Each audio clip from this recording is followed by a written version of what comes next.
ఐదేళ్ల సుదీర్ఘ విరామం అనంతరం భారత్ చైనా మధ్య ప్రత్యక్ష విమాన సర్వీసులు పునఃప్రారంభమయ్యాయి. ఇండిగో సంస్థకు చెందిన విమానం 176 మంది ప్రయాణికులతో నిన్న కోల్కతా ఇంటర్నేషనల్ ఎయిర్పోర్ట్ నుంచి చైనాలోని గ్వాంజ్గౌ నగరానికి బయలుదేరింది. ఈ పరిణామం ఇరు దేశాల మధ్య సంబంధాల పునరుద్ధరణలో ఒక ముఖ్యమైన ముందడుగుగా భావిస్తున్నారు.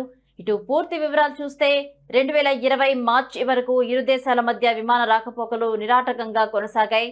అయితే ప్రపంచవ్యాప్తంగా కోవిడ్ మహమ్మారి వ్యాప్తి చెందడం, ఆ తర్వాత తూర్పు లదఖ్లోని గాల్వన్ లోయలో ఇరు దేశాల సైనికుల మధ్య జరిగిన ఘర్షణల కారణంగా ద్వైపాక్షిక సంబంధాలు దెబ్బతిన్న విషయం తెలిసిందే.